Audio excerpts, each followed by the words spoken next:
ಎಲ್ರಿಗೂ ನಮಸ್ಕಾರ. ಇವತ್ತು 25 ಕೆಜಿ ಪಲಾವ್ ಮಾಡೋ ಇದನ್ನ ನೋಡೋಣ ಬನ್ನಿ. 25 ಕೆಜಿ ಒಂದು 500ರಿಂದ 600 ಜನಕ್ಕೆ ಊಟಕ್ಕೆ ಆಗುತ್ತೆ. 5 ಕೆಜಿ ಎಣ್ಣೆ, ಚಕ್ಕೆ, ಲವಂಗ, ಏಲಕ್ಕಿ ಎಲ್ಲ 20 ಗ್ರಾಮು, ಗೋಡಂಬಿ ಒಂದು ಅರ್ಧ ಕೆಜಿ ಹಾಕೊಂಡಿದ್ದೀನಿ. ಈಗ ಈರುಳ್ಳಿ, ಕ್ಯಾಪ್ಸಿಕಮ್ ಕೂಡ ಚಿಪ್ಸ್ ಆಗಿ ಹಚ್ಕೊಂಡಿರೋದು ತೊಳೆದ್ಬಿಟ್ಟು ಹಚ್ಚಿರೋ ಈರುಳ್ಳಿ, ಕ್ಯಾಪ್ಸಿಕಮ್ ಕೂಡ ಹಾಕೋಣ. ಸ್ವಲ್ಪ ಪುದೀನ ತೊಳೆದಿರೋದು 1 ಕಟ್ಟಷ್ಟು, 2 ಕಟ್ಟಷ್ಟು, ಇನ್ನೊಂದು ಕಟ್ಟು, ಆಮೇಲೆ ಸ್ವಲ್ಪ ಪೇಸ್ಟ್ ಮಾಡಿ ಹಾಕೋಣ. ಈಗ ಬೆಳ್ಳುಳ್ಳಿ ಸೌಟಲ್ಲಿ ಒಂದು 6ರಿಂದ 7 ಸೌಟ್ ಹಾಕೊಳ್ಳೋಣ. ಸೌಟಲ್ಲಿ ಇಲ್ಲ 1 ಕೆಜಿ ಲೆಕ್ಕ 1.5 ಕೆಜಿ ಬೆಳ್ಳುಳ್ಳಿ ಬೇಕು. ಶುಂಠಿ ಒಂದು ಅರ್ಧ ಕೆಜಿ ಅಷ್ಟೇ. ಸೌಟಲ್ಲಿ ಅಂದರೆ 4 ಸೌಟು ಶುಂಠಿ ಹಾಕಿ ಎಲ್ಲ. ಈಗ ಹಸಿಮೆಣಸಿನ್ಕಾಯಿ ಪೇಸ್ಟು ಅದು ಕೂಡ ಅಷ್ಟೇ. ಒಂದು 8 ಸೌಟು ಮೆಣಸಿನ್ಕಾಯಿ ಹಾಕೊಳ್ಳೋಣ. 6ರಿಂದ 7 ಸೌಟು ಮೆಣಸಿನ್ಕಾಯಿ ಬೇಕಾಗುತ್ತೆ. ಮತ್ತೆ ಹಾಕಿದೆ 1 ಸೌಟು. ಈಗ 6 ಸೌಟ್ ತೋರಿಸಿದ್ವಿ, ಮತ್ತೆ ಸ್ವಲ್ಪ ಹಾಕ್ತಿದ್ದೀನಿ. ಖಾರ ಕಮ್ಮಿ ಇತ್ತು, ನೋಡ್ಕೊಂಡು ಹಾಕ್ಕೊಳ್ಳಿ ಮೆಣಸಿನ್ಕಾಯಿ. ಸ್ವಲ್ಪ ಎಲ್ಲ ರೋಸ್ಟ್ ಆಗಲಿ ನೀಟಾಗಿ. ಆ ಸ್ಮೆಲ್ಲೆಲ್ಲ ಹಸಿ ಸ್ಮೆಲ್ ಆಚೆಗೆ ಹೋಗಬೇಕು. ಈಗ 1 ಕೆಜಿ ಉಪ್ಪು ಹಾಕ್ಕೊಳ್ಳೋಣ. ಇನ್ನು ಸ್ವಲ್ಪ ಉಪ್ಪು ಹಾಕ್ಕೊಳ್ಬೇಕು. ಆಮೇಲೆ ಉಪ್ಪು ಕಮ್ಮಿ ಇತ್ತು. ಈಗ ರೋಸ್ಟ್ ಆಗಿದೆ. ಟೊಮೊಟೊ ಹಾಕ್ಕೊಳ್ಳೋಣ. ಟೊಮೊಟೊ ಚೆನ್ನಾಗಿ ಫ್ರೈ ಆಗಲಿ. ಒಂದು 6 ಕೆಜಿ ಟೊಮೊಟೊ ಚಿಪ್ಸ್ ಆಗಿ ತೊಳೆದ್ಬಿಟ್ಟು ಕಟ್ ಮಾಡಿರೋದು. ಈಗೆಲ್ಲ ಮಿಕ್ಸ್ ಮಾಡ್ಕೊಳ್ಳೋಣ ಕ್ಲೀನಾಗಿ. ಇದು ಹೋಳಿಗೆ ಸ್ಟವ್ ಮೇಲೆ ಮಾಡ್ತಾ ಇರೋದು. ಹೋಳಿಗೆ ಸ್ಟವ್ ಮೇಲೆ ಮಾಡೋದೇನು ಬೆನಿಫಿಟ್ ಅಪ್ಪ ಅಂದರೆ ಫುಲ್ ಬೆಂಕಿ ಸುತ್ತು ಬರುತ್ತೆ. ಈಗ ತರಕಾರಿ ನೋಡ್ಕೊಳ್ಳೆಲ್ಲ ಕಡ್ಡಿ ಥರ ಹಚ್ಕೊಂಡಿದ್ದೀವಿ. ಎಲ್ಲ ತೊಳೆದು ಹಾಕ್ತಾಯಿದ್ದೀನಿ ತರಕಾರಿ ಕೂಡ. ಎಷ್ಟು ಕೆಜಿ ಅಲ್ಲ ಲಿಸ್ಟ್ ಬರ್ತಿದ್ದೀನಿ.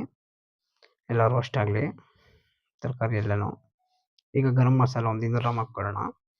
ಸ್ಮೆಲ್ ಚೆನ್ನಾಗಿ ಬರುತ್ತೆ. ಈಗ ಒಂದು 200 ಗ್ರಾಮು ಚಿಕನ್ ಮಸಾಲ ಕೂಡ ಹಾಕ್ಕೊಳ್ಳೋಣ.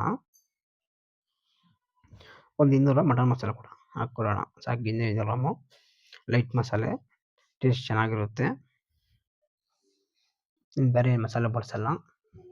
3 ಐಟಮ್ ಅಷ್ಟೇ ಮಸಾಲೆ ಐಟಮು, ತುಂಬಾ ಚೆನ್ನಾಗಿರುತ್ತೆ. ಸ್ವಲ್ಪ ಅರಿಶಿನ ಪುಡಿ ಕಲರ್ಗೆ ಬೇಕಂದ್ರೆ ಹಾಕ್ಕೊಳ್ಳಿ, ಸ್ಕಿಪ್ ಮಾಡ್ಬೋದು ಪರವಾಗಿಲ್ಲ. ಸ್ವಲ್ಪ ಸಾಕು ಅರಿಶಿನ ಪುಡಿ, ಜಾಸ್ತಿ ಬೇಡ, ಕಲರ್ ಜಾಸ್ತಿ ಆಗಿಬಿಡುತ್ತೆ. ಎಲ್ಲ ರೋಸ್ಟ್ ಆಗಲಿ, ಕ್ಲೀನಾಗಿ ಮಿಕ್ಸ್ ಮಾಡೋಣ ಮಸಾಲೆ ಎಲ್ಲ. ಆಯಿತು. ಈಗ ನೀರು ಹಾಕ್ಕೊಳ್ಳೋಣ. 45 ಲೀಟ್ರ್ ನೀರು ಹಾಕ್ಕೊಂಡಿದ್ದೀನಿ. ಈಗ ಹೋಳಿಗೆ ಸ್ಟವ್ ಮೇಲೆ ಇಕ್ಕಿದ್ದು ನೋಡಿ. ಬೆಂಕಿ ಫುಲ್ ಪಾತ್ರೆ ಎಷ್ಟಿದೆ ಅಷ್ಟು ಬರುತ್ತೆ. ಬೇಗ ದಮ್ ಕೂಡ ಆಗುತ್ತೆ. ಕ್ಲೀನಾಗಿ ದಮ್ ಕೂಡ ಬೇಯುತ್ತದೆ ಹೋಳಿಗೆ ಸ್ಟವ್ ಮೇಲೆ ಮಾಡೋ ಕಾರಣಕ್ಕೆ. 50 ಕೆಜಿ ದಮ್ ಹಾಕಿದ್ರೆ ನೀಟಾಗಿ ಹೋಗುತ್ತೆ. ಅದಕ್ಕೆ ನಾವು ಹೋಳಿಗೆ ಸ್ಟವ್ ಮೇಲೆ ದಮ್ ಹಾಕ್ತೀರಿ ಜಾಸ್ತಿ ಇದ್ದರೆ. ಈ ಡಬಲ್ ಸ್ಟವ್ ಮೇಲೆ ಅಷ್ಟೊಂದು ಒಂದೇ ಕಡೆ ಬೆಂಕಿ ಬರುತ್ತೆ, ಅಗಲ ಬರೋಲ್ಲಲ್ವ, ಅದಕ್ಕೆ ಈ ಸ್ಟವ್ ಮೇಲೆ ದಮ್ ಹಾಕ್ತೀವಿ. ಈಗ ಕಾದಿದೆ ನೀರು. ಈಗ ಅಕ್ಕಿ ಹಾಕ್ಕೊತ ಇದ್ವಿ. ಬಾಸ್ಮತಿ 10 ಕೆಜಿ, ಮಾಮೂಲಿ ಅಕ್ಕಿ 15 ಕೆಜಿ, 25 ಕೆಜಿ ಅಕ್ಕಿ ಹಾಕ್ಕೊತ. ಅಕ್ಕಿ ಆ ಥರ ಮೇಲೆ ಬರಬೇಕು. ನೀವು ತೋರಿಸ್ತೀನಿ. ಇನ್ನೊಂದು ಬಕೆಟ್ ಅಕ್ಕಿ ಹಾಕ್ತೀನಿ ನೋಡಿ. ಆ ಥರ ಕಾಣಿಸಿದ್ರೆ ನೀರು ಪರ್ಫೆಕ್ಟಾಗಿದೆ ಅಂತ ಲೆಕ್ಕ. ಸ್ವಲ್ಪ ಒಳಕ್ಕೆ ಹೋದರೆ ನೀರು ಜಾಸ್ತಿ ಇದೆ. 1 ಕೆಜಿ 2 ಕೆಜಿ ಅಕ್ಕಿ ಹಾಕ್ಕೊಬೇಕು ಅವಾಗ. ಈಗೆಲ್ಲ ಚೆನ್ನಾಗಿ ಮಿಕ್ಸ್ ಮಾಡೋಣ. ಈಗ 1 ಲೀಟ್ರ್ ಹಾಲು ಹಾಕ್ಕೊಳ್ಳೋಣ. ಫ್ಲೇವರ್ ಚೆನ್ನಾಗಿ ಬರುತ್ತೆ. ಸ್ವಲ್ಪ ಹುಳಿಗೆ ಮೊಸರು ಹಾಕ್ಕೊಳ್ಳೋಣ. ನಾವು ಟೇಸ್ಟಿಂಗ್ ಪೌಡರ್ ಆಗಲಿ ಕಲರ್ ಆಗಲಿ ಅದೇ ಥರ ಯೂಸ್ ಮಾಡಲ್ಲ. ಏನು ಬಂದರೆ ನ್ಯಾಚುರಲ್ ಫುಡ್ ಅಷ್ಟೇ, ನ್ಯಾಚುರಲ್. ಈಗ ಪುದೀನ ಪೇಸ್ಟು ಅವು 2 ಕಟ್ಟು ಹೇಳಿದ್ನಲ್ಲ, ಅದ್ರ ಸ್ವಲ್ಪ ಉಳಿಸ್ಕೊಂಡು ಇದಕ್ಕೆ ಪೇಸ್ಟ್ ಮಾಡ್ಕೊಳ್ಳೋಣ. ಈಗ ಮೆಣಸಿನ ಪೌಡರು, ಸ್ವಲ್ಪ ಏಲಕ್ಕಿ ಪೌಡರು, ಘಮ ಚೆನ್ನಾಗಿ ಬರುತ್ತೆ. ಸೇಮ್ ಬಿರಿಯಾನಿ ಟೇಸ್ಟ್ ಥರ ಬರುತ್ತೆ. ಈಗೆಲ್ಲ ಹಾಕಿ ತಿರುಗಿಸ್ಕೊಳ್ಳೋಣ. ಸ್ವಲ್ಪ ಧನಿಯಾ ಸೊಪ್ಪು ಪೇಸ್ಟ್ ಸ್ವಲ್ಪ ಹಾಕ್ಕೊಳ್ಳೋಣ. ಸ್ವಲ್ಪ ಫ್ಲೇವರ್ ಚೆನ್ನಾಗಿ ಬರುತ್ತೆ. ಚೆನ್ನಾಗಿ ಮಿಕ್ಸ್ ಮಾಡ್ಕೊಳ್ಳೋಣ. ಎಲ್ಲನೂ ಕುದೀತಾ ಇದೆ. ಈಗ ಕುದಿಯುವಾಗ ಸ್ವಲ್ಪ ಗ್ಯಾಸ್ ಕಮ್ಮಿ ಇಟ್ಕೊಳ್ಳೋಣ, ಸ್ಟೀಮ್ ಕಮ್ಮಿ ಇಟ್ಕೊಳ್ಳೋಣ. ತಳ ಹಿಡಿಯುತ್ತೆ. ಸ್ವಲ್ಪ ತುಪ್ಪ ಕೂಡ ಆಡ್ ಮಾಡ್ಕೊಳ್ಳೋಣ. ಒಂದು ಅರ್ಧ ಕೆಜಿ ತುಪ್ಪ.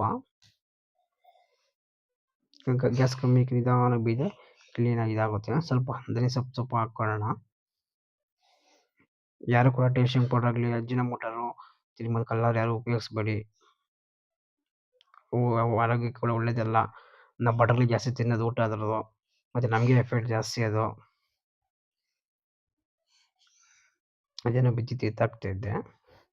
ಅಕ್ಕಿ ಕೂಡ ದಮ್ ತೇಜ್ ಆಗಿದೆ.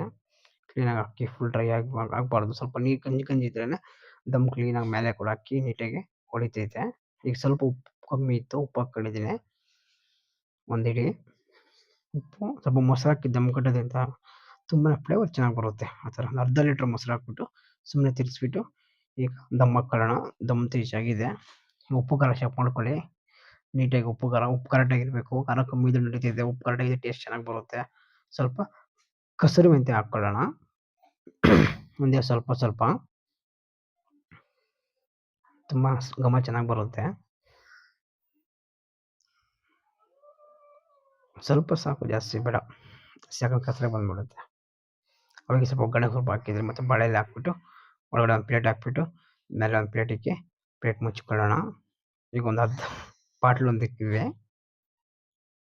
20 ಲೀಟ್ರ್ ಬಾಟ್ಲು ಒಂದು ಇಕ್ತೀನಿ. ಮತ್ತು ತೂಕ ಸಾಕಾಗಲ್ಲ ಅಂತೇಳ್ಬಿಟ್ಟು ಗುಂಡ್ಕಲ್ಲು ಇಕ್ಕಿದ್ವಿ. ಆ ಗುಂಡ್ಕಲ್ಲಪ್ಪ ಅದು ಅಕ್ಕಿ ಮುಟ್ಟೆಲ್ಲ ಗುಂಡ್ಕಲ್ಲು ನೋಡಿ, ಬೇಕಾದ್ರೆ ತೋರಿಸ್ತೀನಿ. ಗುಂಡ್ಕಲ್ಲು ಮತ್ತು 20 ನಿಮಿಷ ಆದಮೇಲೆ ದಮ್ ಕೂಡ ಬಿಚ್ತಾ ಇದ್ದೆ. ದಮ್ಗೆ ಮಾಡೋಕ್ಕಾಗಿಲ್ಲ. ಅವಾಗೇನೋ ಮಾಡ್ತಾಯಿದ್ದೆ. ಅಷ್ಟಕ್ಕೆ ದಮ್ ಬಿಚ್ಚಿಬಿಟ್ಟಿದ್ರು. ಸ್ವಲ್ಪ ಬಂದು ವೀಡಿಯೋ ಮಾಡ್ಕೊತಾ ಇದ್ದೆ. ಎಲ್ಲ ತೆಗ್ದಾಕ್ಬಿಟ್ಟು ನೀಟಾಗಿ ಬಂದಿದೆ. ಒಳ್ಳೆ ಸ್ಮೂತಾಗಿ ಗಂಜಿ ಹಂಗೆ ಇರಬೇಕು. ಆ ಟೇಸ್ಟ್ ಚೆನ್ನಾಗಿ ಬರುತ್ತೆ. ಸ್ಮೂತಾಗಿ ಅಕ್ಕಿ ಎಷ್ಟು ಸ್ಮೂತಾಗಿರುತ್ತೋ ಅಷ್ಟು ಟೇಸ್ಟ್ ಚೆನ್ನಾಗಿ ಬರುತ್ತೆ. ನೀಟಾಗಿ ಆ ಬಿರಿಯಾನಿ ಫ್ಲೇವರ್ ಅಷ್ಟು ನೀಟಾಗಿರುತ್ತೆ. ಬಿರಿಯಾನಿ ಇದ್ದಂಗೆ ಇರುತ್ತೆ. ವೆಜ್ ಬಿರಿಯಾನಿ ಸ್ಮೂತಾಗಿರ್ಬೇಕು ಅಕ್ಕಿ. ಅವಾಗ ಸ್ವಲ್ಪ ಟೇಸ್ಟ್ ಚೆನ್ನಾಗಿರುತ್ತೆ. ಸ್ವಲ್ಪ ತುಪ್ಪ ಹಾಕ್ಕೊಳ್ಳೋಣ ಮೇಲ್ಗಡೆ, ಸ್ವಲ್ಪ ಸಾಕು. ಈಗ ಹಾಕ್ಕೊಂಡು ಒಂದು ಎಲೆ ಕೂಡ ತಿನ್ನೋಕೆ ಕೂಡ ಹೊಟ್ಟೆ ಹಸಿತಾಯಿತ್ತು. ತಿನ್ನೋಕೆ ಒಂದು ಎಲೆ ತೊಳೆದ್ಬಿಟ್ಟು ಹಾಕ್ಕೊತಾ ಇದ್ವಿ. ಸ್ವಲ್ಪ ಬಿರಿಯಾನಿ ಎಷ್ಟು ಸ್ಮೂತಾಗಿ ಚೆನ್ನಾಗಿದೆಯಾ ಫ್ಲೇವರಾಗಿ, ಸಖತ್ತಾಗಿ ಬಂದಿತ್ತು ಬಿರಿಯಾನಿ ಮಾತ್ರ. ಬಿರಿಯಾನಿ ಇದ್ದಂಗೆ ಇತ್ತು. ವೆಜ್ ಪಲಾವು ಒಳ್ಳೆ ಹಿಟ್ ಮಸಾಲೆ ಮಾಡ್ಕೊಳ್ಳಿ, ನೋಡ್ಕೊಳ್ಳಿ, ತಿನ್ಕೊಳ್ಳಿ. ಸೂಪರಾಗಿರುತ್ತೆ. ಒಂದು 500-600 ಜನಕ್ಕಂತೂ ಆಗುತ್ತೆ ಊಟ. ಹೋಳಿಗೆ ಪಲಾವ್ ಅಷ್ಟೇ ಇದಿದೆ ಇವಾಗ ಟೈಮ್.